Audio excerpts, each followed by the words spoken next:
Ana Luísa, que é a mulher que entende tudo de digital. Estamos ao vivo agora. Sim. Estamos ao vivo. Então, olha, gente, é um prazer enorme dar sequência à segunda palestra, né, do nosso segundo ciclo de palestra do projeto Linguística e Ensino, do qual eu tive a honra de ser convidada para coordenar, enquanto a nossa coordenadora oficial terminou a licença maternidade, né?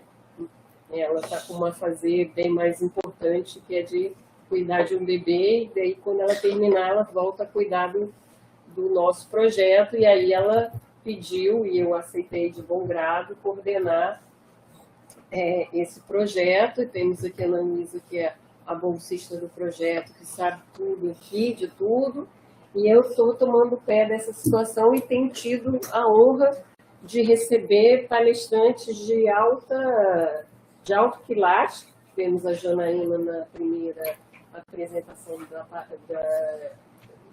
da primeira palestra. Agora estamos com o nosso querido Décio Rocha, que eu também tenho a honra de compartilhar o mesmo departamento com ele aqui na UERJ, né, que tem prestado um serviço imenso para os estudos linguísticos, com os seus textos, com as suas formações.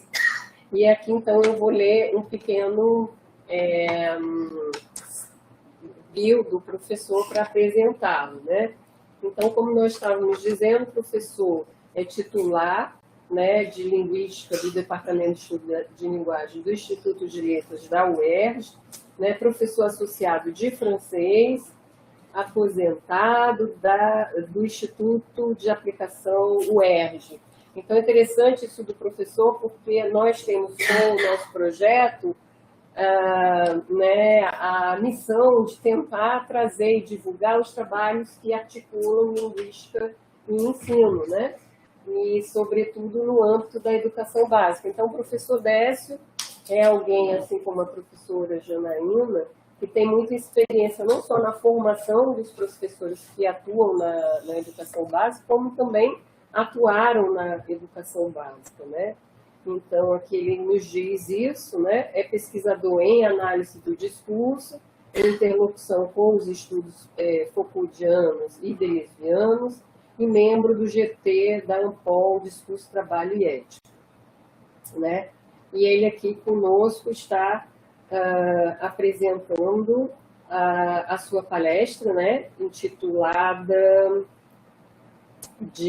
As Dimensões ético-política da linguística aplicada. Então, com a palavra, o professor Décio, eu não sei como ele vai querer organizar, se vai entremear a sua fala com algum tipo de comentário que eu puder fazer, ou vai terminar a sua fala e depois conversar, e fica ao seu encargo. Perfeito, perfeito. Te agradeço muito. Isso vai depender muito do quanto tempo nós temos aqui, de 2 horas. Olha, a gente não está com um tempo muito cravado, okay. Não. Podemos ficar aqui até umas 4h30, não é? Tá bom, tá ótimo. Então, como preferirem, se houver alguma, enfim, eu posso fazer algumas pausas, né, de vez em quando, enfim, for mais conveniente, e passar a palavra, ou vocês peçam a palavra, enfim, vai ser um prazer, né? Transformar isso, né, ao invés de uma palestra, né, uma conversa, né, entre pessoas que estão interessadas, né, pela linguística aplicada. Bom, não preciso agradecer, né, a oportunidade, agradecer muito a Fernanda, o convite feito, agradeço por extensão a Kézia, que eu sei que está por trás, né, também disso tudo, está lá com o bebê, não está pensando na gente aqui também, né, no que ela está perdendo aqui também, né, também. Coisas importantes acontecem aqui, né.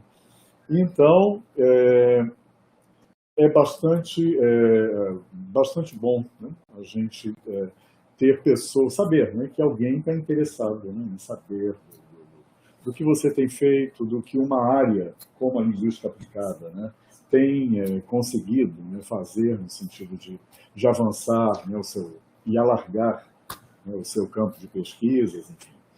Então, eu começo dizendo exatamente algo que Fernanda já anunciou de algum modo, né? O que é boa tarde. E que diz respeito justamente a esse interesse por linguística aplicada.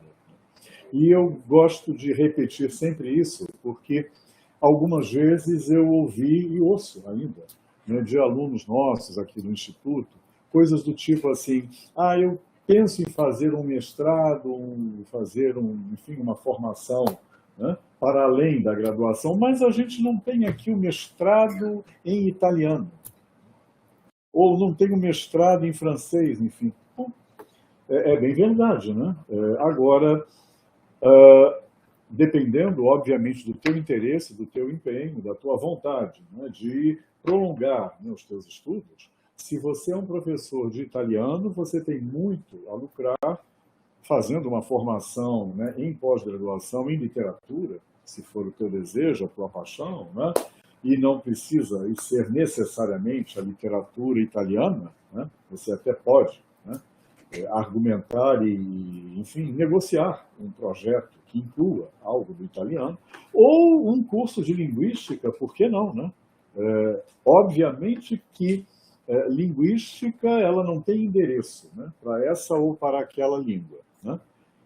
A gente sabe que a linguística, tal como ela foi definida, né, e de algum modo estabilizada no início, né, do século passado, ela diz respeito ao modo de funcionamento, a princípios de funcionamento de toda e qualquer língua humana falada no planeta, né? Ou já extinta, ou do futuro, né? Aquelas que ainda virão, né? Se o planeta resistir, né? Até lá, porque isso está difícil também. De qualquer modo, né? Esse foi o meu empenho quando eu acabei uma graduação. Primeiro, não fiz muito em seguida, né? Na minha época, não se acabava uma graduação e se passava direto a uma pós-graduação, né? Eu trabalhei bem uns 10 anos, quando fui pensar, então, e realizei um mestrado, né? Então, já tinha algum tempo de sala de aula, né? Eu trabalhava, como também Fernanda anunciou, né? Os meus primeiros anos de trabalho eram exclusivamente em curso de línguas. Eu fui professor de francês e na educação básica, né? Em escolas, enfim, em ensino fundamental, ensino médio, né? Era essa a minha prática. E eu sentia muita vontade, não de me especializar no verbo em francês, ou, né, o uso das preposições. Isso sempre me pareceu um investimento assim que não era para mim, pelo menos, né? Porque eu passei uma vida estudando francês, né, trabalhando com francês, e até hoje eu aprendo francês, né? Então, me tornar um especialista em verbos, em preposições e tal, isso não me dizia muita coisa, porque eu sabia, né, que isso seria um aprendizado para toda a vida. Até porque novos sintagmas, a língua, de algum modo, tem um movimento, né? Então, a gente sempre vai ter aí o que fazer, né, dessa língua, principalmente a língua estrangeira, né? Como é o caso. O português, a mesmíssima coisa, né? Mas a língua estrangeira era o meu campo, né? Era a minha escolha. Então, a minha ideia foi justamente o mestrado, ainda foi meio uma escolha assim, meio aleatória, né? Enfim, eu precisava fazer uma pós e escolhi um mestrado. Mas o doutorado eu pude escolher já com alguma consciência de que eu queria trabalhar, né, e queria aprofundar um determinado conhecimento em linguística aplicada, né? Isso me interessava, eu fui procurar um programa em linguística aplicada, no caso foi o da PUC São Paulo, que eu escolhi, né? E também já havia o meu desejo, a minha vontade de trabalhar com eu sempre chamo de uma deriva de quem vem trabalhando com linguagem, não necessariamente no campo de letras, como professor, mas no campo da linguagem. Eu conheci muitos colegas da comunicação, da própria psicanálise, que também enveredaram por estudos em análise do discurso, né? Então, é uma área que não é exclusiva, né, nossa, né? Mas era um campo que me interessava também muito fazer, né? Bom,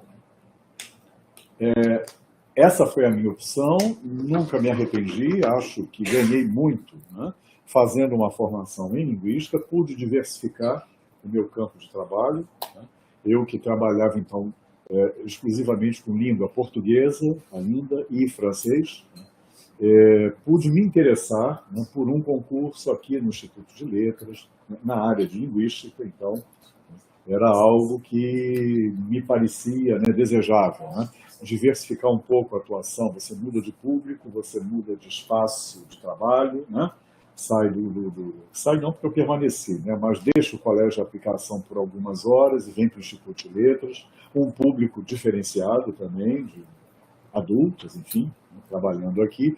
Então, essa foi uma opção que me pareceu muito boa, muito acertada. O curso que eu escolhi, portanto, na PUC, São Paulo, era um curso de Linguística Aplicada.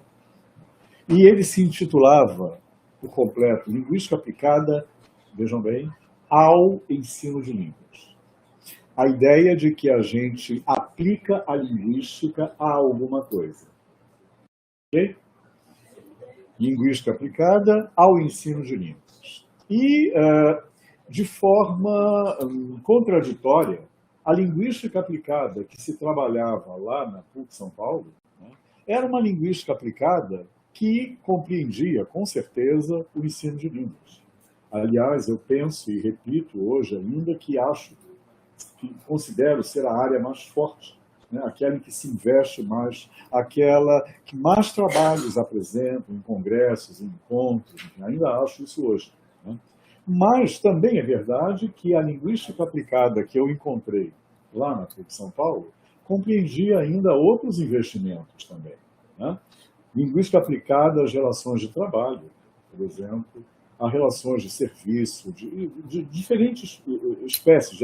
Conheci gente trabalhando, né, com telemarketing, né, o que a linguística aplicada podia fazer, né, por esse tipo de profissional, que tipo de recursos ele poderia levar dali. Linguística aplicada à tradução, né, outro campo, né, de investimento também. Bom, de alguma forma, esse conceito de linguística aplicada a uma determinada área, seja ela qual for, também me parece hoje muito redutor. Nós aqui ainda temos no Instituto, né, disciplinas de linguística aplicada ao ensino de línguas. E eu sempre converso isso com os meus alunos no primeiro dia de aula. Né, que eu não vou fazer uma linguística aplicada ao ensino. Eu vou fazer uma linguística aplicada e ensino de línguas. Como é que eu articulo essas duas áreas? Né? Porque, na verdade, quando você diz que a linguística aplicada ela é aplicada ao ensino, à tradução, isso é meio redutor do próprio papel da linguística. Né? Isso imobiliza, de algum modo, essa linguística que passa a ser uma única coisa, né? Um único pacote que teria várias portas de saída. Né? Eu posso, com aquela mesma linguística aplicada, entre aspas, transitar por diferentes áreas. Né? Serviços, por exemplo, médico-paciente, médico-enfermeiro, relações, né, de trabalho, né, em hospital, como alguns colegas fazem, trabalham, em relações, por exemplo, de intervenção na justiça. Né, a linguística aplicada também está lá, né, fazendo, né, dando um apoio que me parece bastante importante. Área de tradução, a área da computação, né, que é uma área bastante mais recente, né, e da qual eu nada entendo, né, porque tudo isso, para mim, é ainda uma mágica. Né? Tudo isso é uma mágica. Com certeza, nós temos aqui, né, uma especialista nisso. Né? Enfim, de qualquer modo, o que eu quero dizer, portanto, é que falar de uma linguística aplicada a alguma coisa não me parece, muito satisfatório, muito respeitoso para com essa linguística, né? Que ficaria sendo um pacote único que pode ser de multiusos, né? Que pode servir para qualquer coisa. E não é assim que eu entendi o funcionamento dessa linguística aplicada quando, por exemplo, trabalhei com ela em relações de trabalho. Né? Nós fizemos uma primeira pesquisa, por exemplo, ainda em São Paulo, né? numa empresa, né?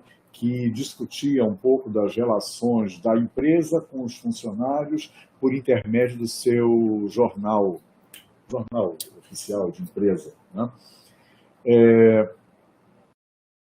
Trabalhos em ensino de línguas, claro, também participei de pesquisas nesse campo, e com certeza não era a mesma concepção, a mesma linguística, né, que servia a um e a outro campo, né? Essa linguística aplicada, ela traz ainda um peso que é bastante ruim para ela, e muitos ainda acreditam nisso, que ela é aplicada porque ela não é teórica, né? Então, existiria um espaço qualquer de profissionais de linguística que fariam teoria, e aqueles que ficam esperando a teoria ficar pronta, né, e se apropriam dos conhecimentos produzidos para aplicar na sua área de atuação. Isso é uma tolice, né? É uma tolice porque, em primeiro lugar, a gente não acredita, né, num hiato dessa ordem, né, num divórcio, teoria e prática, né? Já houve, né, quem dissesse, né, que uma teoria é um revezamento de práticas e a prática é um revezamento de teorias, né? Então, não há, me parece, a possibilidade de uma coisa sem a outra. Então, eu fico pensando que o que se chamou, né, em princípio, né, de linguística não pode mais coincidir com o que a gente chama hoje de linguística aplicada, né? São duas coisas, né, dois interesses, dois campos de pesquisa, enfim. E aquela linguística que foi considerada a ciência piloto, né, do século XX, né, inaugurada, né, por Saussure no início do século, enfim, ela tem um propósito, ela tem um objetivo e ela tem um diálogo a fazer com o que se pensava de linguística ao final do século XIX, né? É preciso sempre, né, situar os caminhos escolhidos, né, por Saussure e vamos chamar aqui de um estruturalismo nascente, né, com Saussure, articulando o que foi pensado como linguística com aquilo que se produzia, né, basicamente no final do século XIX. Então, com certeza, os méritos estão ali, né? Esse óbvio interesse por uma materialidade da língua, né, como o estruturalismo foi capaz de construir, isso daí enfim, é uma aquisição, né, da qual não se pode abrir mão. Eu trabalho com análise do discurso, né, e muitos colegas até dizem que não é tão interessante ou tão importante assim dar um foco na questão da análise da matéria linguística, né, dessa materialidade. Eu não penso dessa forma, eu acho que qualquer trabalho, obviamente, a articulação com a história, com questões, enfim, de diferentes ordens, ela é fundamental, mas a materialidade da língua, ela precisa mostrar a que veio, porque ela não está ali de graça, né? Ela não é um mero suporte de informação. Então, ela traz consigo um investimento em algum plano da língua. Plano fonológico, plano morfológico, sintático, que vai ser importante justamente para a produção de um certo efeito de leitura sobre o que nos rodeia, sobre o social. Então, não abro mão dessa materialidade, não. Mas a linguística que foi inaugurada por Saussure e desenvolvimentos, né, posteriores a essa intervenção de Saussure pareciam, de alguma forma, se limitar a esse tipo de interesse, né? A língua pela língua, aquilo que ficou muito conhecido e rotulado como uma linguística formal, né? Enfim. Então, essa linguística, né, de alguma forma, ela não pode ser a mesma, né, de uma linguística, por exemplo, de quem está interessado em mexer com o modo como se forma um professor, né, de línguas, ou o modo como se ensina uma língua numa escola com um público X ou Y, eu minimamente tenho que olhar para fora do meu círculo, digamos, disciplinar, né? Eu não posso me manter apenas um profissional interessado por questões de língua, porque se é verdade que a análise da materialidade linguística nessas práticas de trabalho na escola é muito importante, e é importante, é claro também que há outras coisas importantes acontecendo ali, né? E interagindo com essa prática de linguagem, né? Então, por essa razão, pela especificidade, pelas demandas que o próprio campo vai fazer, eu não posso ter uma única linguística, um viés para atender a campos absolutamente diversos, como os que eu já citei aqui, né? Trabalhar a interação médico-paciente, por exemplo, num hospital, e trabalhar interações professor-aluno em sala de aula. Há instituições, né, que atuam e que têm um peso decisivo nesse tipo de relação, nessas relações que se travam na escola, no hospital ou em qualquer outro lugar. Então, como é que se tem pensado essa ideia de linguística aplicada? Bom, a linguística aplicada, é bem verdade, ela nasce, né, como um campo de estudos voltado para o ensino de línguas.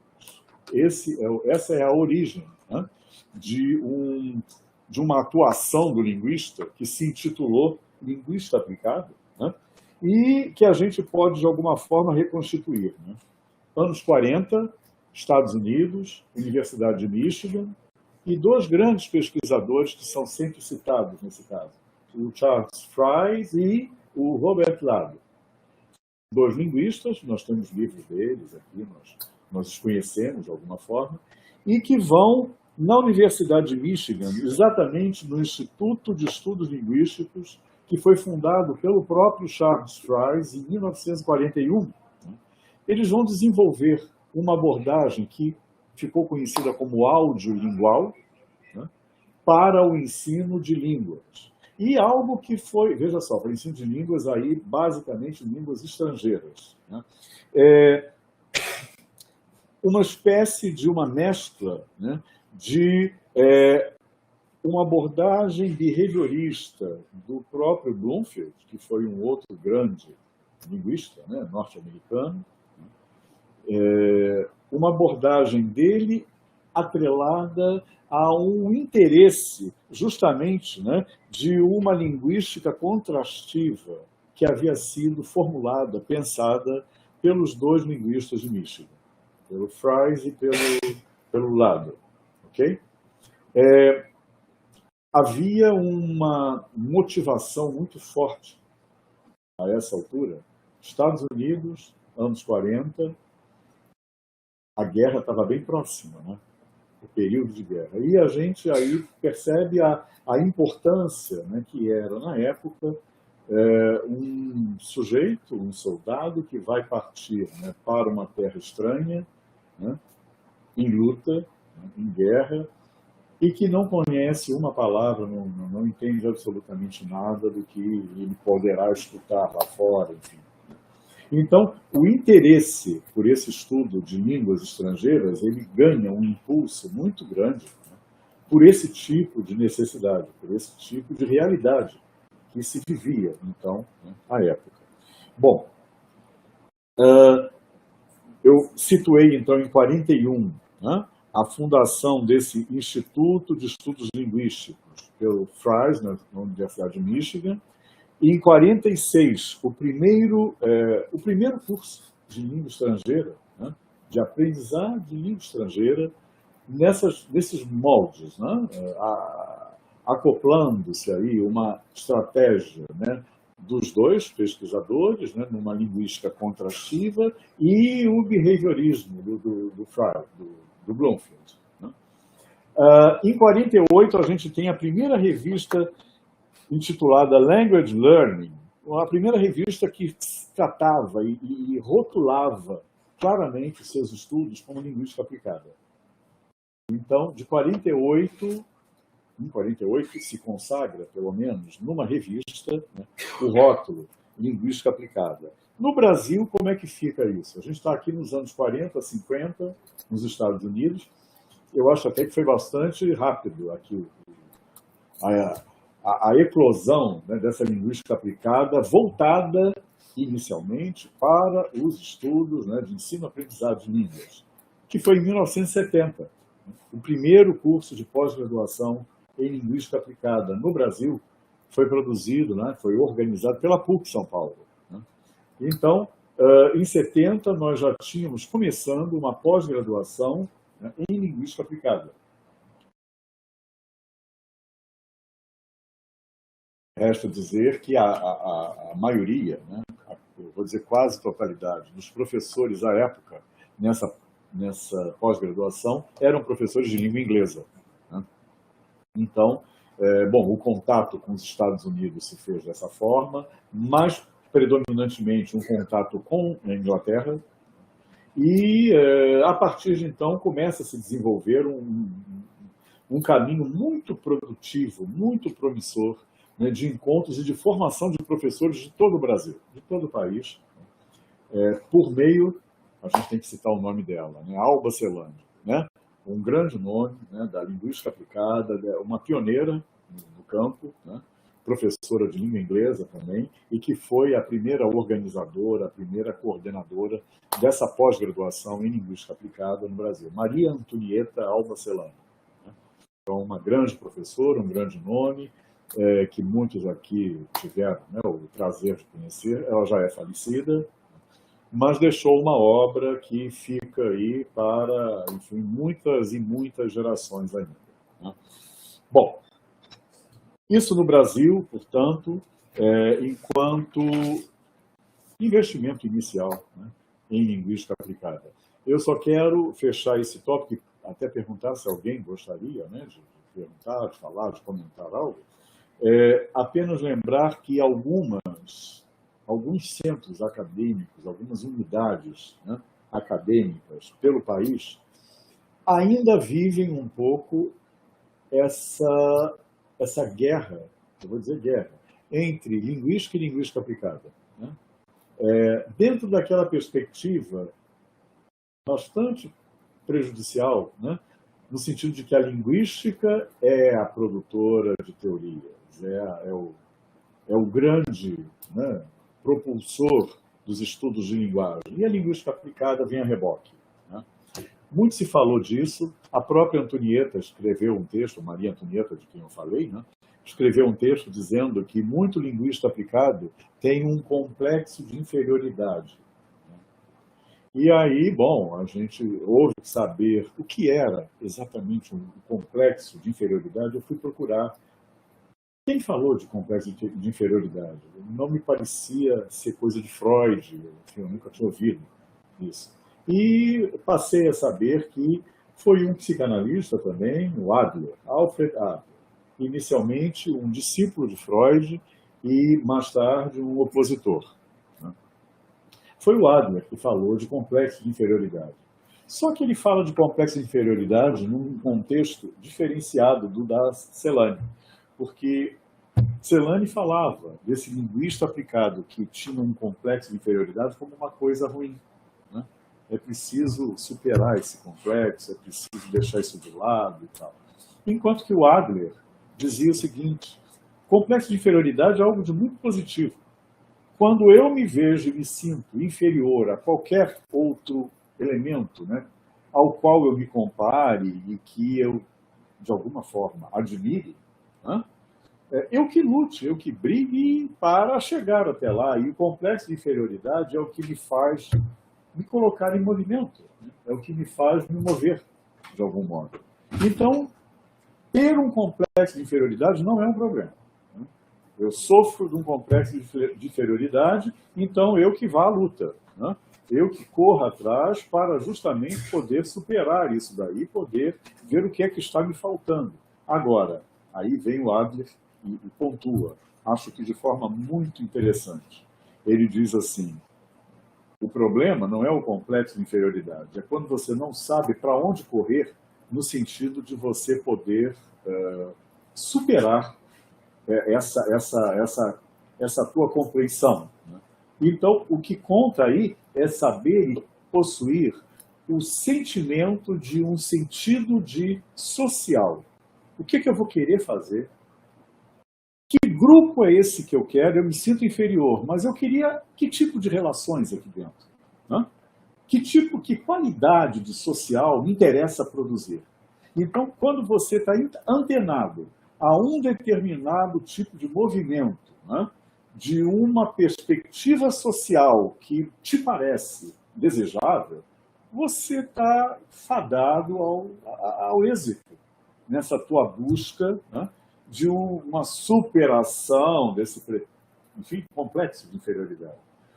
E aí eu fico pensando, linguistas aplicados com complexo de inferioridade só poderiam ser um problema ou se sentir mal se eles não tivessem esse senso de social.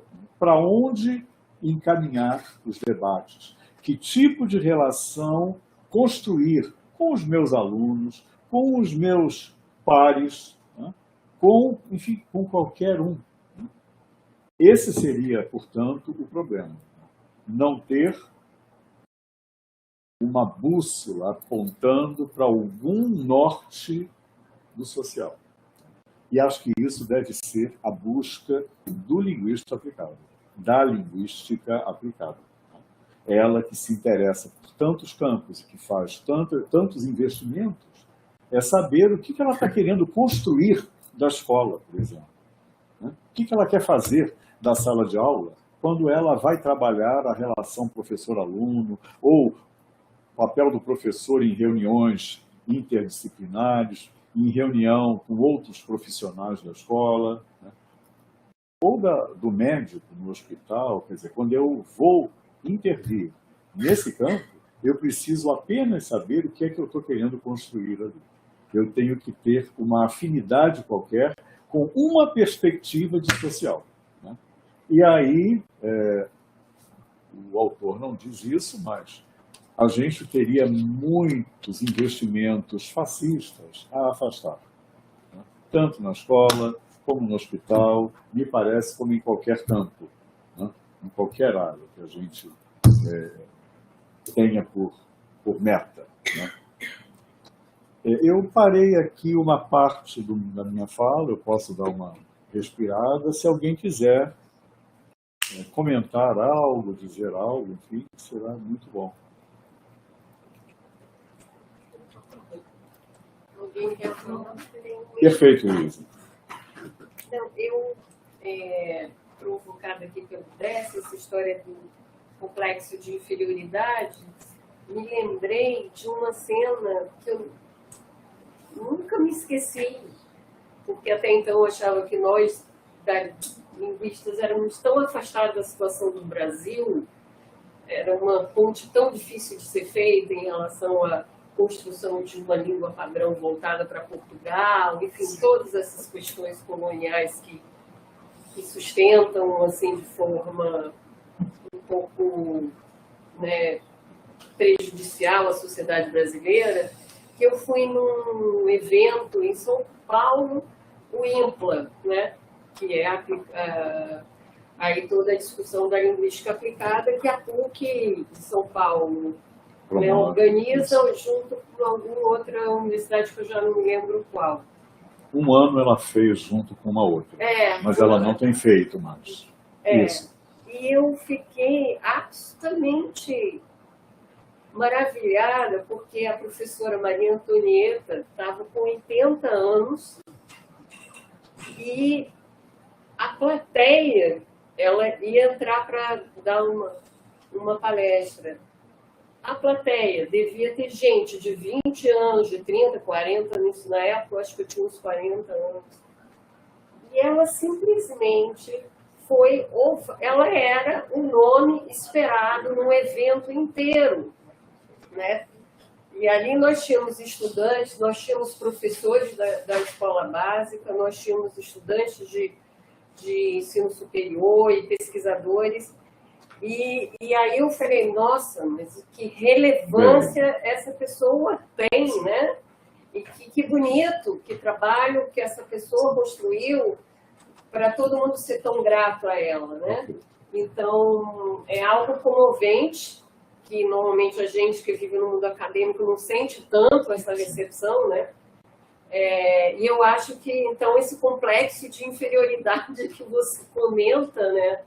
Pelo menos aqui no Brasil, a Maria Antonieta Celani parece que soube lidar muito bem, não é, Décio? Com certeza, com certeza.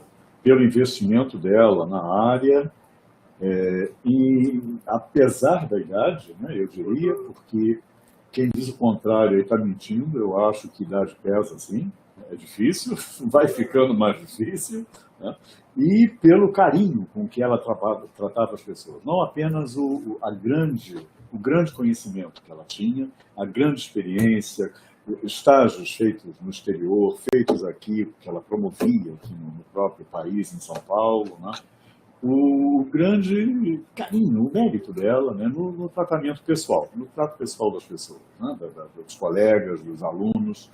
Então, isso realmente é um exemplo, né? A gente olha, vê e quer fazer também, né? Muito bom. Obrigado, Fernanda. Imagina. Posso fazer? Claro. Sou do grupo da Celani, tá? Vou dar um call. E... tive a chance, né, de ser mesmo depois que ela falecer, lá da formação do educador jurídico, que para mim é uma grande honra. Agora, a pergunta não tem nada a ver com a Celani. Eu queria perguntar o seguinte, provocação também.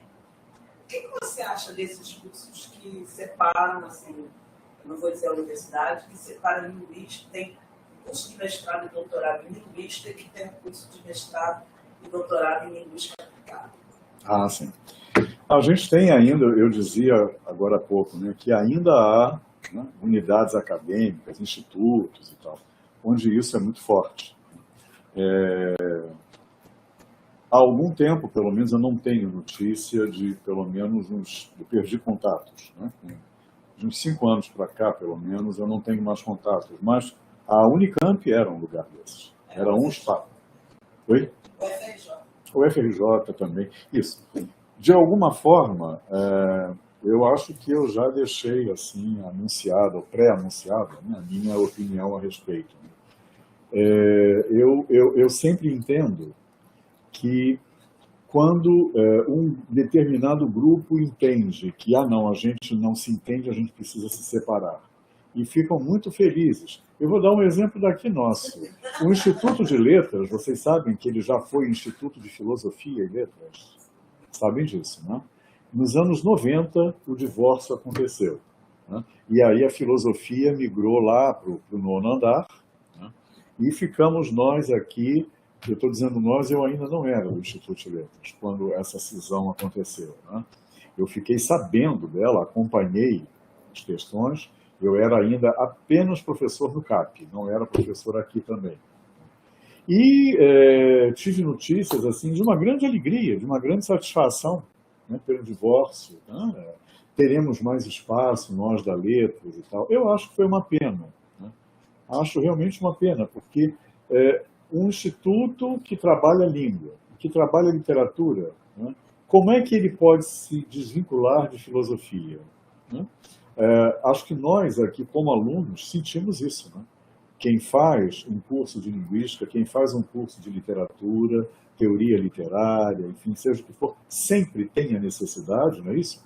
De uma leitura em filosofia, ou vai ter uma formação pela metade, né? Vai ficar faltando alguma coisa, né? Então eu acho uma lástima, eu acho uma pena, acho até que se fosse tão somente uma estratégia para viabilizar bolsas, sabe, de estudo, para viabilizar uma administração, um curso muito grande, né? Muitos professores juntando. Eu acho que eu entenderia isso como uma estratégia, né, de organização, não como um parti pris, né? Uma decisão de que nós, da linguística, nada temos a ver com a linguística aplicada, não podemos dialogar. Não... Acho que ambos perdem, né? E, normalmente, isso é uma iniciativa da linguística, e não da linguística aplicada. Quem propõe o divórcio, quem propõe se separar e tal, é a linguística aplicada. Perdão, é a linguística tucu, né? É a linguística. E a linguística aplicada não costuma discutir muito isso, porque, digamos que talvez essa ideia do complexo de inferioridade ainda permaneça em algum lado, né? E uma vez, eu me lembro exatamente disso, é como se você fosse um desviante da tua área. Uma vez me foi perguntado assim, por que você não vai para a história? Eu vou mandar para a educação. Pois é, por que você não sai daqui do Instituto de Letras, né? Ou seja, eu estava deslocado aqui quando falava de linguística aplicada ou de análise do discurso, assim como a professora Janaína, né? Que tem todo o investimento na área de formação de professores, relação sala de aula, enfim, a mesma coisa. Por que você não vai para o 12, Janaína? Eu sempre achei que essa foi uma forma gentil de me mandar para algum lugar. Eu não posso negar isso. Eu sempre achei que a pessoa foi gentil e me propôs ir para a história, né? Foi mais gentil, a gente pôde manter o diálogo num bom nível, né? Mas eu penso exatamente isso. Eu penso que essa interdisciplinaridade da qual tanto se fala, né? Que, enfim, faria o papel de bom moço, né? É bom ser interdisciplinar. Ela, nos acontecimentos do cotidiano, na universidade, são muito complicados ainda, né? Não são muito fáceis, né, de você lidar, enfim. Há pouco tempo eu ouvi um biólogo falando, ele estava discutindo saúde, o conceito de saúde. E uma pessoa no público levantou e citou Canguilhem, né, da psicologia, enfim, anos 40, 50, do meu ponto de vista, um nome essencial, fundamental, para quem pretende discutir conceitos de saúde. Ele tem uma definição de saúde, uma forma de pensar o conceito de saúde que é muito produtiva, muito boa. E o biólogo teve a coragem de dizer, não interessa, isso aí está fora do meu horizonte, ele não contribuiu para as ciências do corpo, da vida. Como assim ele não contribuiu? Eu posso até dizer, né, e não seria um problema, eu dizer, olha, eu não conheço esse autor, né, então não posso falar sobre ele. Eu tenho o direito à minha cota de ignorância, né, e posso, então, até me comprometer em ir buscar isso. Mas é o que eu digo, né, é muito complicada a manifestação desse desejo de interdisciplinaridade. Isso é muito, ainda, né, complicado, porque a gente se sente perdendo terreno, né?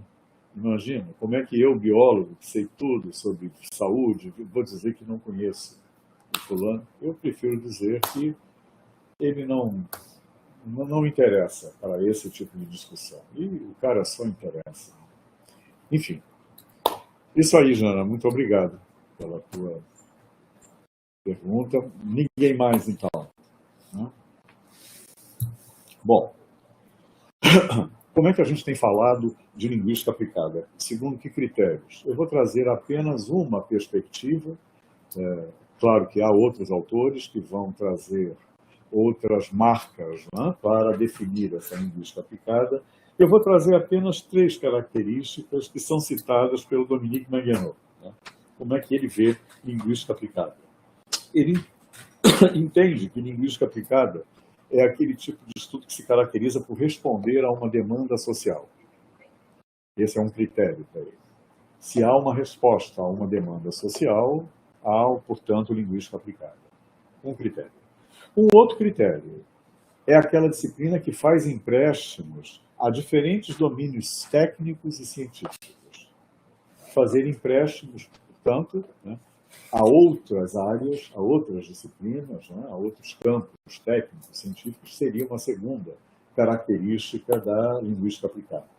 E, finalmente, aquele tipo de estudo que é avaliado pelos resultados que produz, né, pelos resultados que alcança. Então, se eu, por exemplo, sou chamado, Janaína, chamada para intervir numa escola com relação à formação de professores de língua inglesa, que estão com dificuldades de qual ordem, né?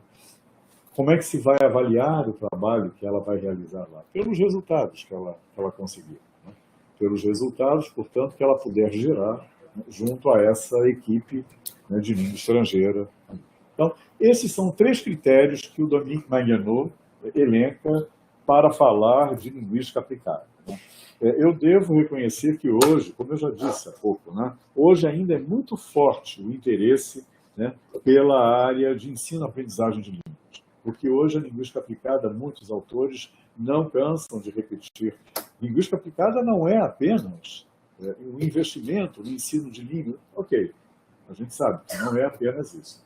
Mas eu fiz uma vez um levantamento em dois congressos ocorridos em, acho que em 12 e 14, 2012, 2014, alguma coisa assim, aqui no Rio de Janeiro, né, de uma grande associação, não era pouca coisa, né, de linguística.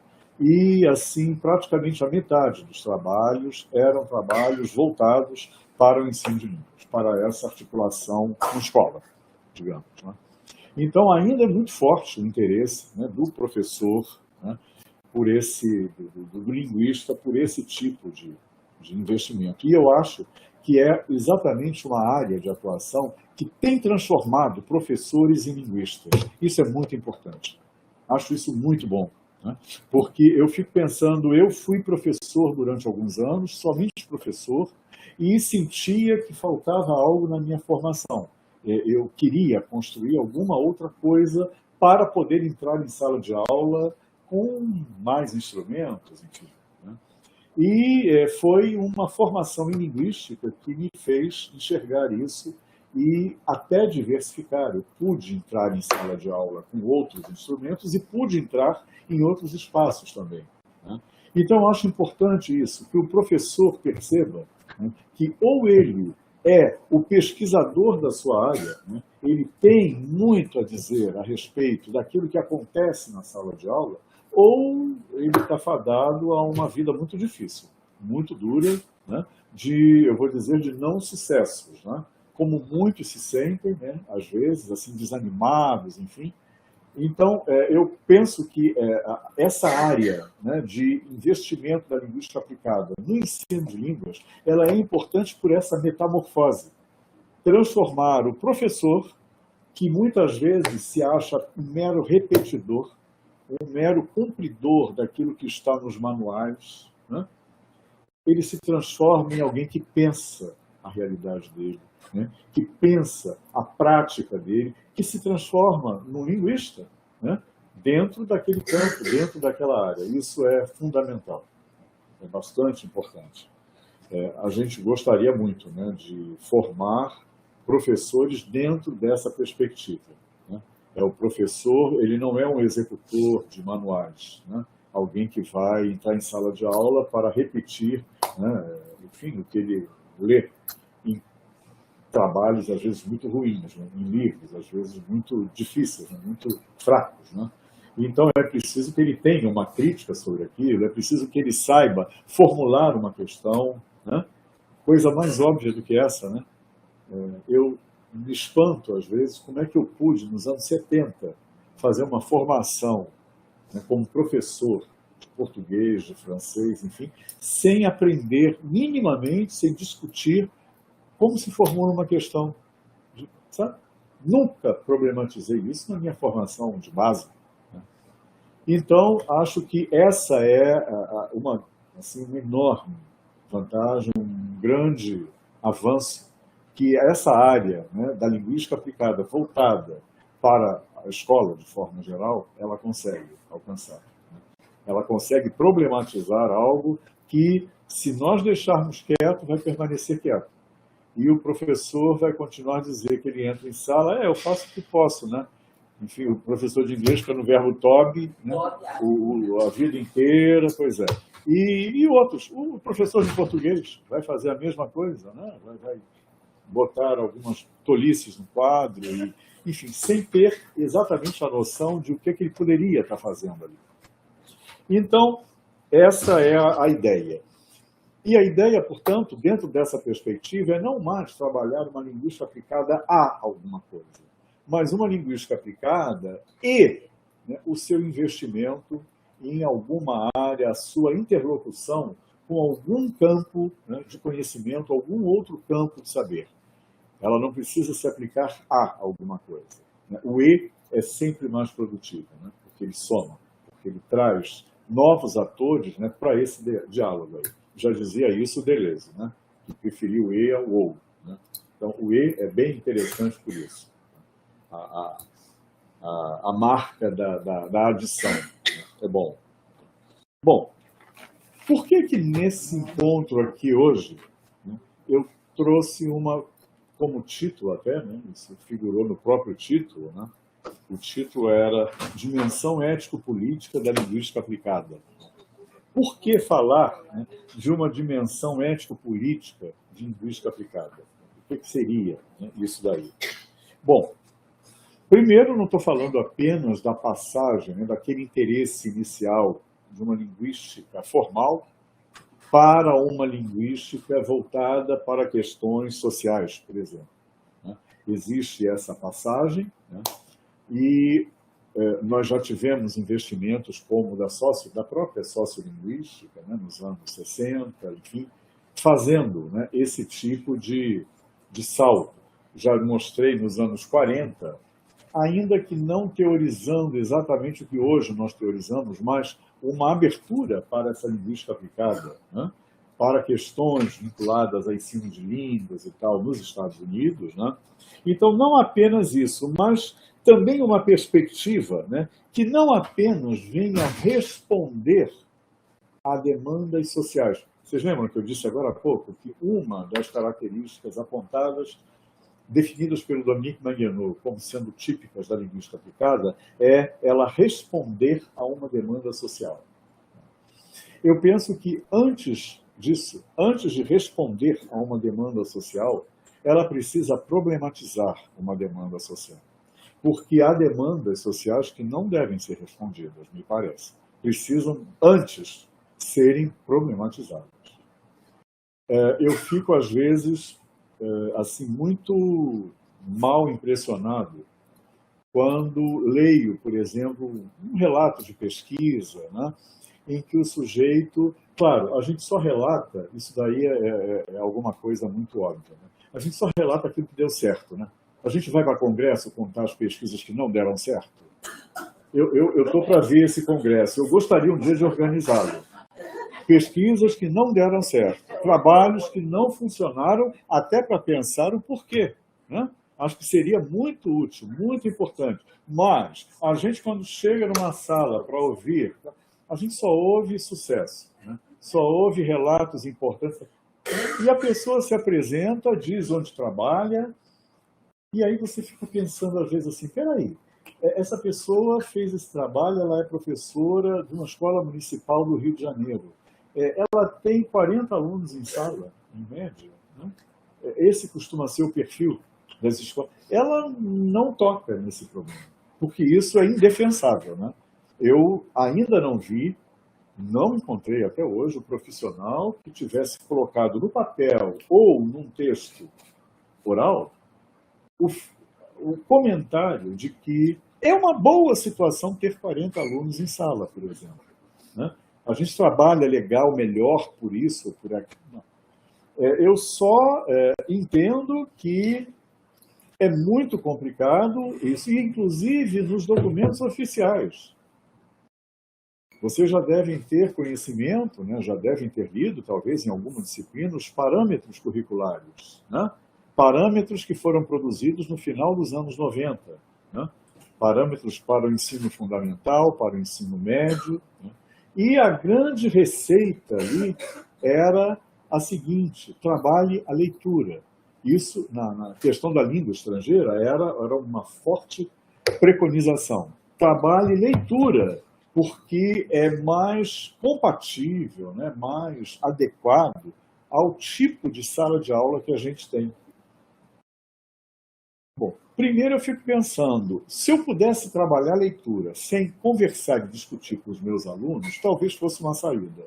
Eu vou trabalhar a leitura porque eu tenho 40 alunos em sala, como é que eu vou pensar em trabalhar oralidade, por exemplo, ou qualquer outra coisa? Não vou conseguir.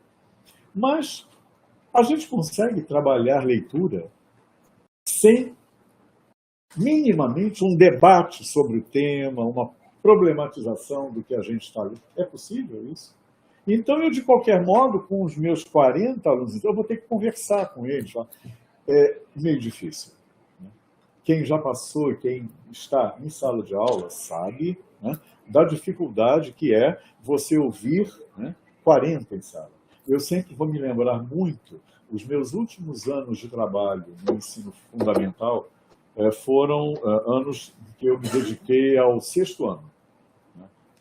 Portanto, a criança ali de 10, 11 anos, né, então, por essa idade. E eu me lembro muito bem, eu não tinha 40 alunos em sala, porque o colégio de aplicação trabalha com turmas divididas. Turmas são de 30, portanto eu tinha 15 em sala. 15 crianças e 15 crianças. Né? Bem razoável, bem mais razoável que o trabalho. Né? E mesmo assim, eu com os 15, quando eu entrava em sala de aula no primeiro dia da semana, depois do fim de semana, eu tinha que dedicar ali uns 10, 15 minutos, muitas vezes, para ouvir o que eles fizeram no fim de semana, para saber como é que foi, o que aconteceu, quem viajou, quem deixou de viajar. Enfim. Não era muito fácil, eles precisam disso, eles gostam disso. Né? A minha estratégia, muitas vezes, era ouvir, eu tinha que ouvi-los, né? E eu respondia a eles, eu falava alguma coisa, eu dava algum comando em francês. Né? Eu tinha para mim que o meu aluno ele não pode sair daqui odiando o francês. Se ele não gosta de francês, de língua estrangeira, é ele que não estude. Porque a gente vive muito bem obrigado sem francês. Ele não escolheu estudar francês. Ele não escolheu. Né? Ele está numa escola, ele tem matemática, ciências, história, geografia. Tá? Eu teria gostado muito que alguém tivesse me dispensado da matemática na minha época. Mas não houve isso. Eu tive que colar. Para passar na matemática. Tive que colar. Porque eu não tinha nenhum talento, nem os meus professores. Também não tinham. Então, esse aluno, né, ele só não pode sair dali odiando aquilo com algum tipo de questão contra, e uma coisa ele vai levar. Ele vai entender o que se fala em francês. Porque eu só vou falar com ele em francês. Então, ele vai entender o francês. E acho que esse é um primeiro passo importante, fundamental, duro, né, de você, enfim, poder adquirir. Entender a língua estrangeira. Né? A gente vê muita piada, muita brincadeira, né, de pessoas que decoram, né, aquelas frases, né? Onde está o banheiro? Onde fica o banheiro? Né? E aí o nativo te responde de um jeito que você jamais vai entender onde é que está o banheiro, para cima, para baixo. Enfim, então não adiantou nada você falar aquele mínimo. Né? Então, agora, é muito útil você entender o que está sendo dito à tua volta, né? E você poder minimamente formular uma pergunta com todos os erros que você quiser, com todas as inadequações, e o outro conseguir entender e te responder. Então, isso o meu aluno levava dali. Ele entendia o que eu falava. Né? Ele era capaz de... De alguma forma, eu estou contando essa história toda porque eu estou tentando mostrar que não é toda demanda que a gente vai ter que justificar, né, e responder. Porque há demandas que são imorais. Demandas, né, como, por exemplo, se faz nesse caso, né, do professor com 40... É uma demanda ao professor. Né? Entre lá, meu querido, vá trabalhar inglês, francês, seja o que for, com aqueles 40 que estão ali te esperando. Isso é exatamente um abuso. Né? É como...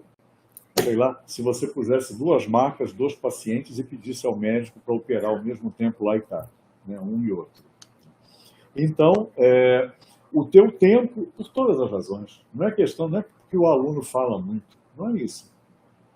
Você precisa de alguma concentração para entender o que está acontecendo com cada aluno, com cada pergunta que ele te faz, com cada intervenção dele. Né? É preciso um tempo de reflexão. Você não pode ficar enlouquecido com 40 falando ao mesmo tempo. Então, eu estou apenas dando o exemplo da quantidade de alunos, mas com certeza não é o único problema. Muito longe disso. Né? Então, o que eu penso é que Muito antes da gente pensar em responder a uma demanda social, né, a gente vai ter que problematizar essa demanda.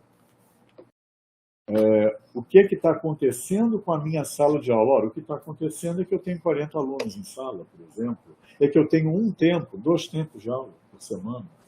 Né?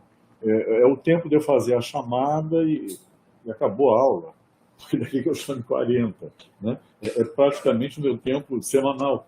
Né? Enfim, então acho que isso é importante, né, de ser pensado, de ser discutido, e um professor que tenha condição, né, de refletir sobre esse entorno que lhe é oferecido, né, e as tarefas que lhe são confiadas, acho que isso é bastante produtivo, bastante importante, né, para o trabalho que ele vai fazer ali em sala de aula. Então, não é apenas responder a uma demanda, é problematizar essa demanda, né, é politizar essa demanda, em outras palavras. Né? Politizar as demandas que te chegam é algo de fundamental. Né? O que a gente tem, então, chamado, a gente tem considerado, né, esse tipo de reflexão como sendo uma reflexão da ordem do ético-político. Né? E, por isso, eu falei de dimensão ético-política da linguística aplicada. Porque seja qual for a área em que você esteja atuando, seja qual for o teu campo, esse tipo de preocupação, né, com a politização das demandas, né, das formações de grupos, né, nas quais você entra, isso é fundamental.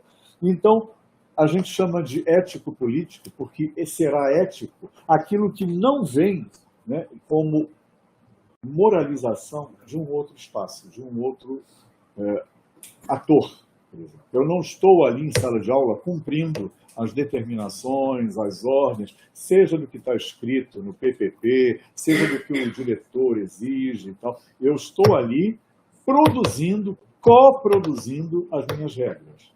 E aí alguém pode dizer assim, mas espera aí, eu não tenho essa liberdade na escola. Né? Eu tenho que trabalhar dentro de um determinado ritmo que me é apontado. Ok?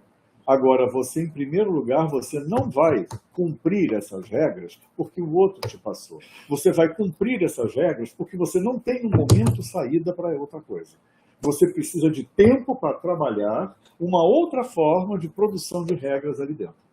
Então, esse tipo de reflexão, por exemplo, impediria o professor de dizer assim, eu não quero nem saber, eu entro na minha sala de aula, eu boto os negócios lá no quadro e tal, e o aluno lá que copie. Percebe? Porque fazer isso, esse tipo de atitude é fazer o quê? É dar a voz ao outro, eu estou ali em nome do que me foi dito para fazer, eu estou cumprindo as regras que a coordenação, o diretor, seja lá quem for, me passou. Isso é o que me parece prejudicial. Assuma, no momento, que essa é a tua condição, se você não tem outra saída. Essa é a minha condição de diálogo. Eu já tentei falar com essa coordenação que eu preciso, sei lá, de qualquer outra forma de atuação ali, mas ela não me ouve, ela não pode me ouvir. Insista você, insista com seus colegas, você tem um espaço em conselho de classe que pode ser aproveitado para isso. Então, talvez o importante nesse momento, eu acho que a gente está vivendo um momento muito difícil, e por isso eu estou insistindo agora no perfil da sala de aula, da linguística aplicada ao ensino. Porque, por exemplo, eu já fui professor do município do Rio de Janeiro e nunca encontrei uma situação tão dura como a que eu ouço hoje relatar, sendo relatada por colegas que estão trabalhando, ex-alunos que se formaram, enfim, pessoas diversas, né, que estão lá na sala de aula. Eu nunca vivi determinadas situações como as que eu tenho ouvido contar. Então, acho que a coisa está piorando. A coisa está se tornando muito difícil e eu aí entendo o meu aluno quando ele diz assim, eu quero ser professor sim, mas não para trabalhar em escola. Eu quero trabalhar na faculdade, enfim, ele quer trabalhar em qualquer lugar, menos numa escola, né? na educação básica, digamos. Né? Então, eu acho que é isso daí. A gente tem que primeiro ter esse norte ético sempre ligado. E um norte político, que diz o que para a gente? O que a gente chama de político aqui? O político diz a respeito às forças que estão em embate numa determinada situação. Sempre há forças em embate. Isso, para mim, é que é política. Né? Então, obviamente, eu não estou falando de política partidária, nada disso. Eu estou falando de política enquanto embate de forças. E seja qual for o teu campo de trabalho, você vai ter embate de forças, sempre. Né? Então, é esse embate de forças que tem que justificar a tua ação e a tua opção ética, né? Por estar defendendo tal ou qual ponto de vista, como sendo aquele em que você acredita, aquele que você aposta, aquele que você tem ajudado a construir. Então, esse é o equilíbrio, digamos assim, né, que uma perspectiva ético-política pode te trazer. E aí, sinceramente mesmo, você não depende mais dos resultados que você alcança, porque muitas vezes a gente alcança resultados que parecem mínimos, não é verdade? E há até quem diga, puxa, não conseguiu nada, você não avançou, enfim. Ao invés de olhar para os resultados que eu tenho conseguido, os resultados vão depender muito da qualidade do meu espaço. Eu vou olhar para o processo, para o meu movimento. O que é que eu tenho feito aqui dentro, né, no sentido de discutir sobre isso, de problematizar, né, essa situação. Eu tenho ajudado, né, a fazer isso avançar, ou eu estou apenas mantendo, né, um esquema no qual eu não acredito nisso? Então, acho que isso daí é que é o importante. Né? Trabalhar com linguagem, né? É o que nós fazemos, seja em que língua for, né? Trabalhar com textos, linguagem, texto, enfim, é uma atitude ético-política, porque a gente é capaz de produzir regras, produzir formas de ação, né, que são negociáveis, que estão aí para serem rejeitadas por outro, para serem aceitas por outro. Né? E nós estamos aí justamente para discutir sobre isso. Ou seja, estamos aí para uma tomada de posição frente ao mundo e frente ao outro. Que mundo é esse que eu estou querendo? Eu posso estar vivendo numa escola infernal. Agora, com toda certeza, né, eu tenho tentado fazer alguma coisa para trazer o meu ponto de vista, mostrando o que é que eu tenho. Esse é um direito do qual eu não posso abrir mão. Né? Não posso. Produzir textos, né? Ainda uma outra perspectiva importante, produzir um texto não é representar o mundo. Né? Para quem não acredita ou achar que não vale nada a gente ficar falando, a gente argumentar, vale muito, assim. Porque a palavra, ela tem um poder de ação. A palavra não é uma mera representação do que foi produzido no mundo. A palavra é também uma forma de intervir no mundo, de produzir um mundo qualquer. Eu sempre gosto daquele exemplo do Bush em 2001. Vocês lembram daquele episódio? Vocês já eram nascidos no episódio agora eu estou me tocando, né? Que de repente não eram nascidos, alguns. Você era nascida, né? Quando aqueles 2 aviões entraram dentro, mas todo mundo ouviu falar disso, né? Entraram dentro daquelas 2 torres, né? Americanas, né? Uma situação difícil de acreditar. Eu me lembro até hoje, eu voltava do almoço, eu estava na escola, e tinha ido almoçar perto da escola, voltar, quando um aluno passou por mim e disse os árabes, não me lembro quem ele disse, árabe, terrorista, enfim, atacaram o Pentágono. Eu olhei, atacaram o Pentágono, isso é mesmo, cara? Estão atacando o Pentágono. Eu não acreditei muito, né? Porque achei meio improvável aquilo, né? Enfim, estou voltando do almoço e eles atacando o Pentágono, né? Como assim? E era verdade, né? Era verdade o que ele me dizia, né? E depois eu até falei com o aluno, né? Porque na hora eu não dei bola porque ele me disse. Ele deve ter sonhado, né? Com alguma coisa. E então o Bush, numa entrevista coletiva que ele deu, ele como presidente da época, ele tinha que falar à população, né? Enfim, qualquer enchente aí demanda, né? O presidente tem que ir lá, ver, falar, mostrar solidariedade e tomar atitudes, né? Então o Bush foi fazer uma coletiva de imprensa e no meio lá do texto dele, vocês sabem, né? Que um presidente da República, principalmente americano, ele não fala de improviso. Né? Ele tem um texto lá, ele tem 1000 assessores para produzirem todos os textos que ele precisa e ele foi falar aos jornalistas, né? E ele disse, precisamos lutar contra, fazer uma cruzada contra o inimigo. E aí foi a tristeza dele. fazer uma cruzada. O que foi a cruzada? O que foram as cruzadas? Um investimento contra o terrorismo? Contra o mundo árabe, contra o muçulmano. E aí não faltou jornal, né, de todos os países, né, árabes, dizendo: olha o real interesse do moço, olha o que ele está querendo fazer, ele quer uma luta, ele quer nos exterminar e tal. Bom, o Bush visitou todas as mesquitas que ele pôde para mostrar que ele nada tinha contra, né? O porta-voz dele disse: não, o presidente usou essa palavra no seu sentido, o termo é esse, no seu sentido tradicional. Ele queria dizer cruzada como briga, como luta e tal, e não invasão, destruição dos muçulmanos. Bom, ele tentou de tudo, né? Mas ele não conseguiu convencer. Ele continuou por muito tempo, né? Se falou de cruzada, até com um certo riso, né? Porque era a gafe.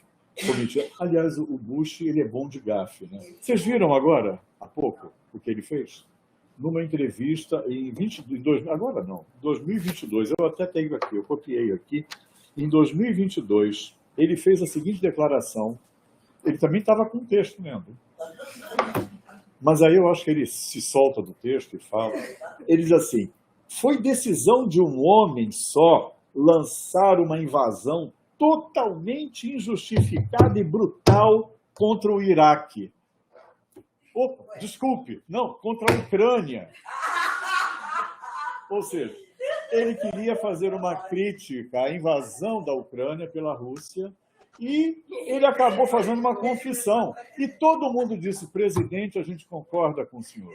Primeira vez que o senhor diz alguma coisa que presta com relação à sua ação contra o Iraque.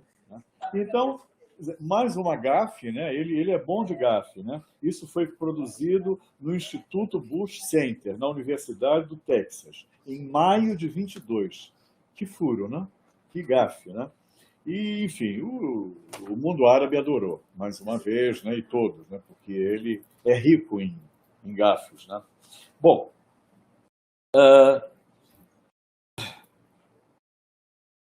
a gente, portanto, defende, né, dentro dessa perspectiva de linguística aplicada, numa dimensão ético-política, a gente vai defender, né, que o texto, num texto, não é apenas o dito o que importa, o conteúdo, a palavra, né, mas exatamente o modo, né, o modo como se diz. O modo como se diz, muitas vezes, é fundamental, né, para esse tipo de perspectiva. Esse discurso do Bush em 2001 contra os terroristas, né, e não contra os muçulmanos, né, contra os terroristas, foi um texto muito interessante, porque é um texto cheio de repetições. O mundo está vendo o que aconteceu. Eu estou vendo o que aconteceu. Nós todos estamos vendo o que aconteceu. Isso é típico de discurso religioso. Você lê qualquer sermão, já desde o Padre Vieira, pega um sermão do Padre Vieira, que você vai ver esse tipo de repetição como uma marca de uma retórica de inculcar coisas. Então, a repetição é fundamental. E foi exatamente isso daí o que chamou a atenção também nesse discurso do Bush, né, de 2001. Quer dizer, a gente, quando ouve um texto, quando produz um texto, não é apenas, né, o conteúdo das palavras que deve chamar a atenção, mas toda a enunciação, o tipo de pessoa que se apresenta, o tipo de cenografia que se constrói, né? O tipo de coesão textual, né, que se produz, como é que o sujeito ele elenca apenas ideias soltas, ele amarra uma ideia a outra, tudo isso é constitutivo da produção de efeitos de sentido, né? Então, isso é importante, né? E é importante, portanto, né, uma atitude em que a gente possa valorizar, isso a gente poderia até dizer, aproximar a ideia de semântica global, de Dominique Mangano, né? É um teórico que tem uma reflexão sobre isso, né?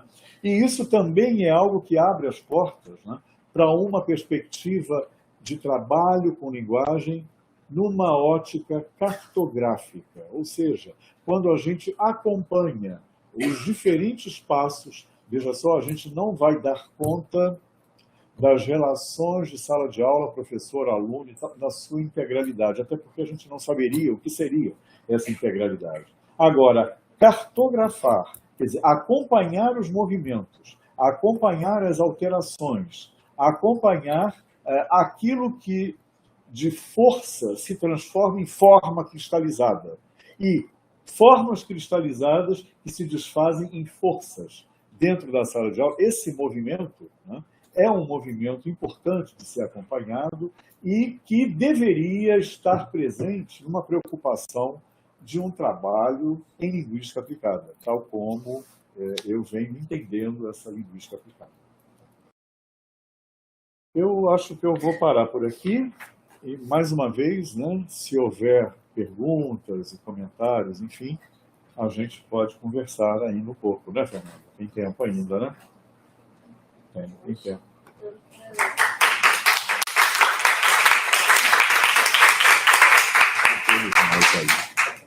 Isso aí.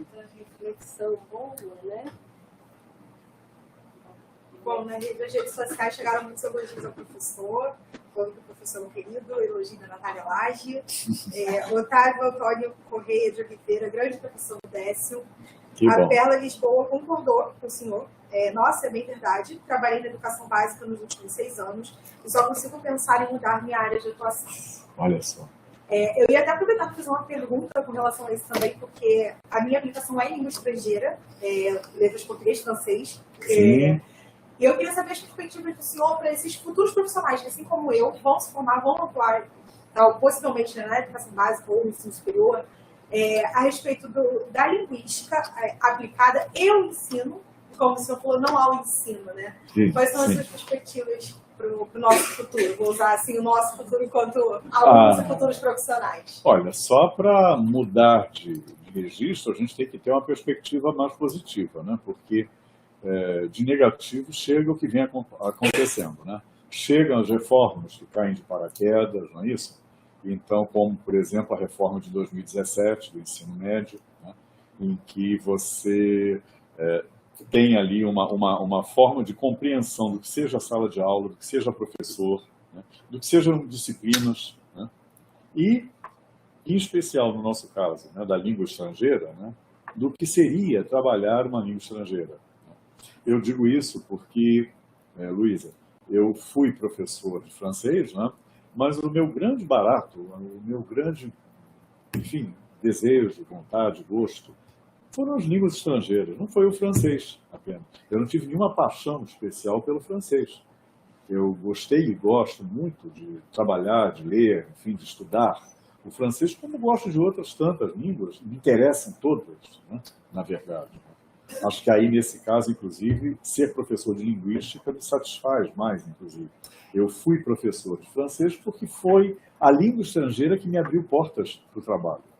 Muito claramente foi isso, né? Eu era formado, na época, em inglês, não formado em faculdade, mas na cultura inglesa, eu tinha terminado o curso, né? Mas foi o francês que me abriu as portas para o trabalho. E eu agarrei a oportunidade e fui, então, enfim, cada vez mais investindo, né, nesse tipo de saber, né? Então, muito sinceramente, Ana Luísa, eu penso que, quando eu olho essa escola que eu vejo hoje, né, e o futuro dela, eu acho que é bastante difícil, bastante duro o que está acontecendo. Tá?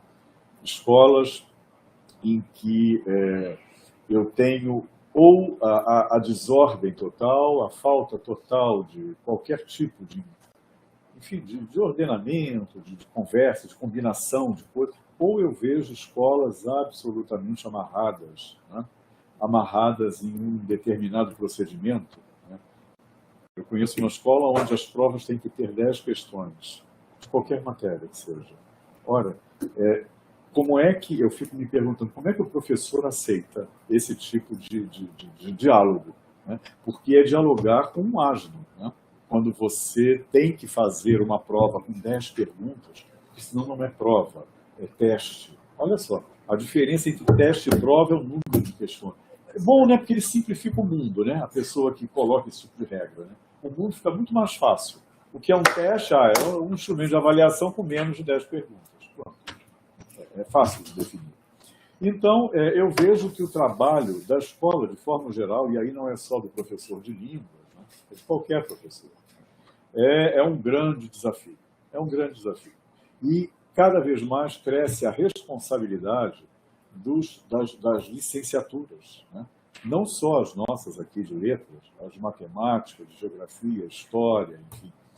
Eu comentei na minha sala de aula há pouco tempo, agora com a greve do Estado, dos professores do Estado, que o nosso pró-reitor de graduação ele não devia estar sentado lá embaixo naquela sala. Ele devia estar na greve dos professores lá do ensino médio, porque é para lá que a maioria das formações da universidade envia os seus profissionais. Não é verdade? A gente está formando professor aqui para onde? Para quê? Para trabalhar em escolas, inclusive as do Estado.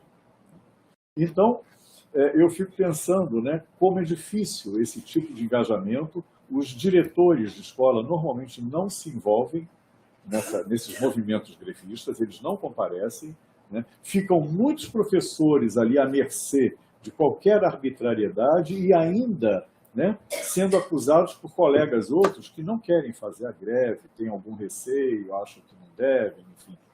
Então, como é que a gente vai fazer? Vejam bem, uma greve que tinha por objetivo receber aquilo que a lei determina. Olha o absurdo. Eu não faço mais greve para conseguir um a mais, né? Um aumento salarial. Não. Eu estou fazendo greve para que se cumpra a lei. Em que planeta a gente está? Tiveram que repor, muitos foram descontados, não é isso? Então, é esse o planeta em que a gente está vivendo. Essa é a condição da escola que a gente tem acompanhado, né? Eu tenho clareza para mim de que a universidade deveria, né, em situações como essas aí, ela deveria estar lá junto com esse professor grevista para fazer valer a sua voz, para dizer, né, que professor a gente quer. A gente quer um professor que seja pago conforme a lei, ou não. Ou a gente quer qualquer coisa. Agora, eu tenho certeza que depois das eleições a gente vai ter um diálogo muito possível, né, com uma nova, eu espero, reitoria, né? E até trazer esse tipo, né, de reflexão, né, porque eu tenho certeza que essa nova reitoria poderá e será sensível a esse tipo de argumento, né? É meio louco, é louco, né, se você pensar bem, que a gente está aqui formando profissionais para lugar nenhum. Porque a escola está se tornando um lugar indefinível, um lugar que não é desejado por ninguém, um lugar, portanto, que não existe no pensamento, nas perspectivas de ninguém. Essa escola que está aí, ninguém quer. A gente vai ter que fazer muita coisa. Não é só o profissional de línguas, né? De línguas aí, ainda com essa, eu espero que essa reforma aí a gente possa, em breve, né, rever. Também essa reforma que determina, né? Língua estrangeira é uma só, não duas. Meu Deus, o que é isso, né? Agora, colégios, você sabe, né, como Pedro II, aplicação, então, continuam mantendo as suas aulas de português, francês, espanhol, inglês, enfim. Então, isso é bem legal, isso é bastante bom.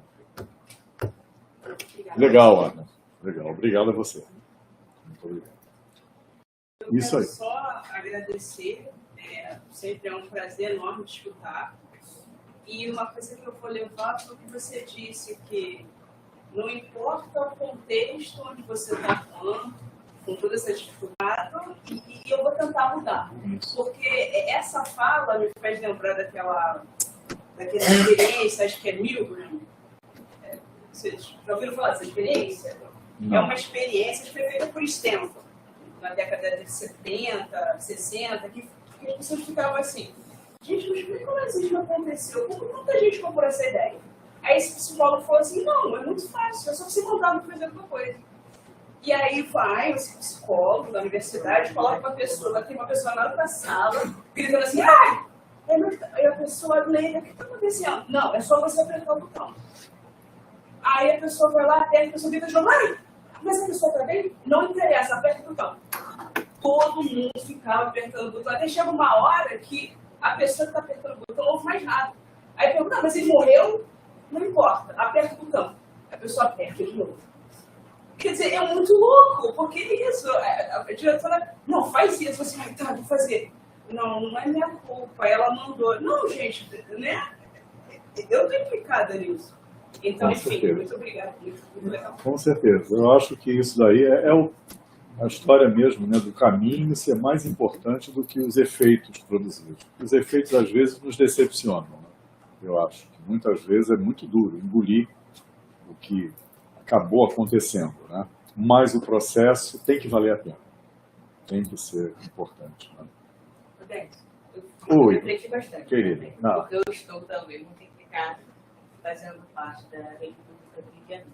Fazendo parte, desculpa. Da rede municipal do Rio de Janeiro, assim como o Gabriel. Né? Como Gabriel.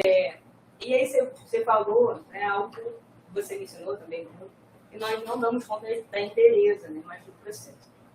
Mas me parece que há uma dificuldade muito grande de você, quando a gente olha para a rede municipal, tenta olhar de cima, de como, onde olhar esse processo. Outro dia, eu conversando com uma colega da escola de trabalho, falei para ela, eu não consegui ainda colocar em prática o que eu aprendi no CAP da UERJ. E olha que eu me formei, acho que tem mais de 10 anos. Então, até hoje, eu não trabalhei em nenhum lugar em que eu pudesse colocar em prática tudo aquilo que eu aprendi. E ali eu tenho, eu acho que assim, um olhar mais cuidadoso dos processos, não digo de todos, mas de maioria das pessoas que eu tive contato e tudo mais. E quando você olha para a rede municipal, você olha sempre para grupo, você olha para as CREs. Então, a CRE não vai bem, ou a CRE vai mal. Ou existe uma escola na CRE e você precisa se comparar a essa escola que ela foi bem. Mas essa escola pode ser na Barra, sendo comparada a uma escola da comunidade da Cidade Verde.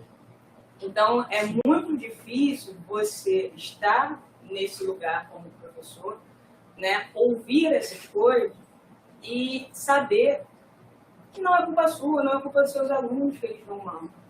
Né? No segundo bimestre, eu passei por 20, nós passamos, eu e ele, por 20, mais ou menos 20 dias de operações, 20 dias letivos.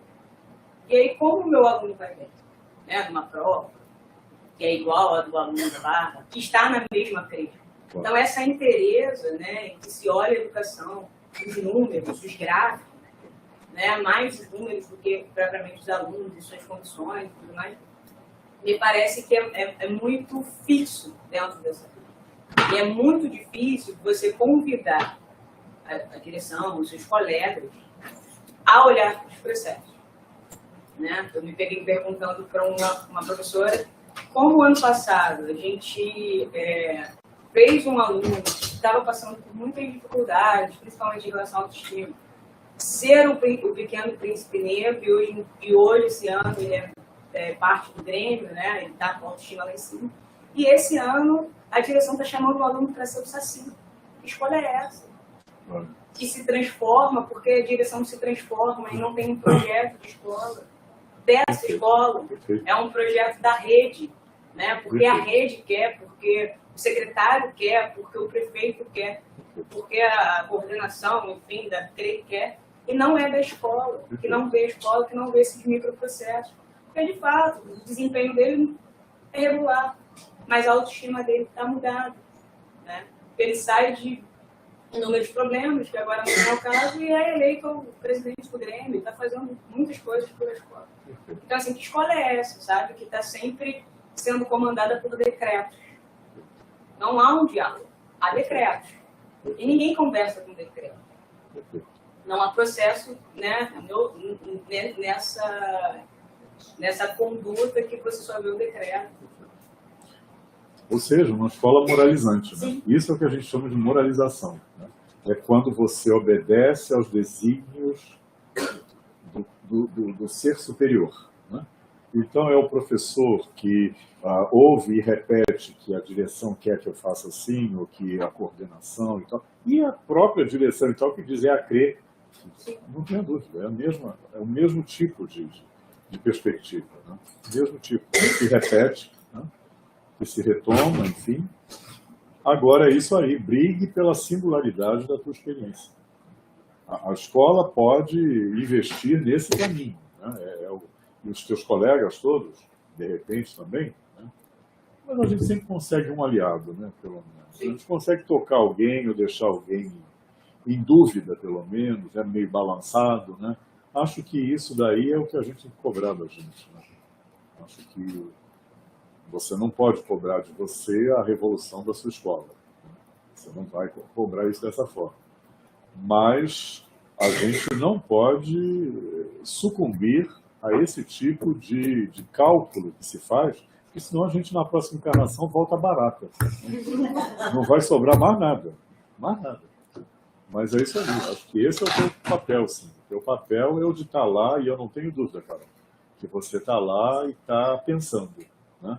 Você está lá numa postura ética, que é isso. Que é o respeito àquilo que você entende como sendo a tua contribuição, a tua participação naquilo. Eu não posso nadificar o meu trabalho, né? E reduzi-lo a pó, a coisa alguma. Eu estou aqui fazendo isso, tudo bem. Eu encho meu quadro, eu já ouvi muito isso. Eu encho meu quadro, boto as coisas lá no quadro, os alunos copiem se quiserem e tal. Isso é, assim, uma forma de você tornar o teu trabalho nada. Isso aí. Muito social, autopropaganda. Exatamente. Enfim, obrigadíssimo. Isso aí, pelo teu depoimento. Né? Isso aí. Muito bom. Fechamos aqui, então. Bom, então a gente queria agradecer essa fala do Décio, que eu acho que com a pergunta de Ana Luísa vem uma explosão, né? No sentido que pode nos frustrar e nos trazer visões sombrias, mas, por um outro lado, o Décio também coloca na fala dele a capacidade da palavra, lugares como esses, conversas, né? Nas nossas formações que tratamos, né, Décio? Décio traz um título de uma palestra que é tão bonita, Dimensão Ético-Política da Linguística Aplicada. Então, não temos como separar, né, Décio, uma formação que traz uma habilidade em lidar com determinado conteúdo da sua prática ético-política. Eu acho que nisso o Décio aponta para a Ana Luísa. Vai ser duro. A gente também, como professor, se cobra como a gente está perspectivando para os nossos alunos uma visão, né, de sonho. Poxa, é muito bacana entrar na universidade. É muito bacana, né? É muito rico isso, né? Esses lugares que nós criamos para compartilhar os conhecimentos. Então, é muito bonito isso. Né? E como não chegar a algum lugar que nos traga um esvaziamento desses sonhos, né?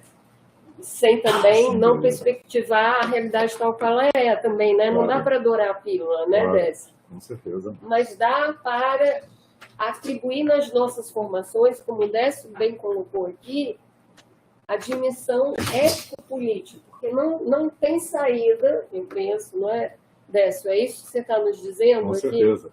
Não com tem certeza. Saída a nossa formação, sobretudo na área de letras, sobretudo na área da linguagem, que é o que o Décio disse. Né? A linguagem, ela não só está, né, no âmbito da descrição, que não é pouco descrever, ela está na dimensão de um presidente dizer algo, impactar o mundo sobre isso. Né? Então, nós temos esse trabalho, que é um trabalho muito complexo ao mesmo tempo. Né? E eu acho que nós, na universidade, nós no curso de letras, a Kézia, quando deixou esse bebê acadêmico para mim, para cuidar do bebê dela, real, que a gente está bem interessado de ver ele, o Joaquim aqui, pleno, junto com Kézia, nos deixou essa tarefa, né, de que a formação, né, na área de linguística, as teorias são importantes, o Soci, todo mundo, e a dona Maria Antonieta Celani, todos esses pares, todas essas pessoas, é extremamente importante a gente conhecer os trabalhos, as teorias, mas a gente não pode separar, né, Décio, da nossa dimensão ético-política. Eu acho que ela que aponta para o futuro, não é? Sem dúvida alguma. Ela é que aponta. Então, sempre temos que discutir, sempre temos que conversar, sempre temos que perspectivar as nossas formações no âmbito que traga essa dimensão. Eu estou aqui pouco, estou sendo oprimida porque eu estou com pouco espaço de manobra, mas eu existo, eu tenho condições de trazer algum lugar aqui, né? Eu acho que não tem como, não é, Décio, a gente prescindir de uma escola, gente, numa sociedade como a nossa, né? Por um outro lado, eu fico pensando, se não são os professores que nós formamos aqui, que vão para a educação básica, a gente tem 40 milhões de crianças brasileiras na escola. Olha a dimensão do trabalho de um professor numa escola pública.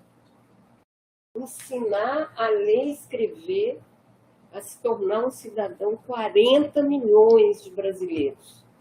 É um trabalho de uma magnitude, ninguém pode perder essa dimensão, não é? Com certeza. Com certeza.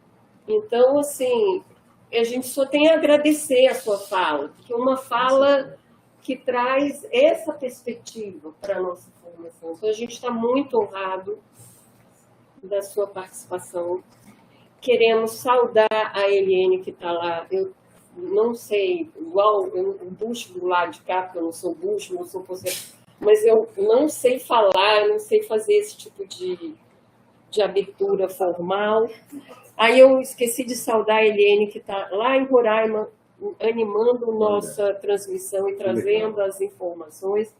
E todos vocês que estão aqui se juntando a nós, vamos ter uma terceira palestra em novembro com o professor Rodrigo Campos, e nós queremos de novo continuar a nossa conversa aqui, né?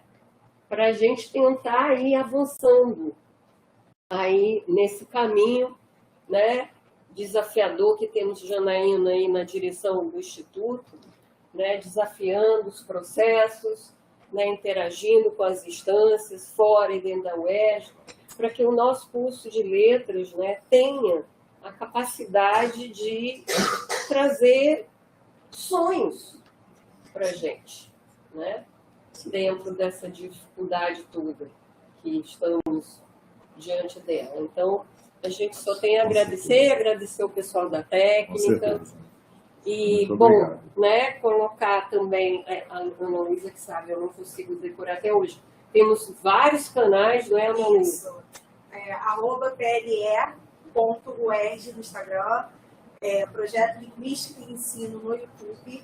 E temos também um blog, que a gente divulga resenhas, eventos, produção de material. Fiquem ligados nas nossas redes sociais que vão estar todos disponíveis para vocês, tá? E essa palestra maravilhosa vai estar lá à disposição, né? No nosso canal também. No nosso canal. E em breve vocês receberão os seus certificados.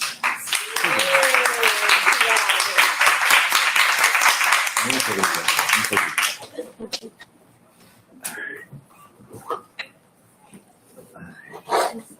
Beijo, desce. Oh, minha querida. Ótimo, maravilhoso. Muito obrigado.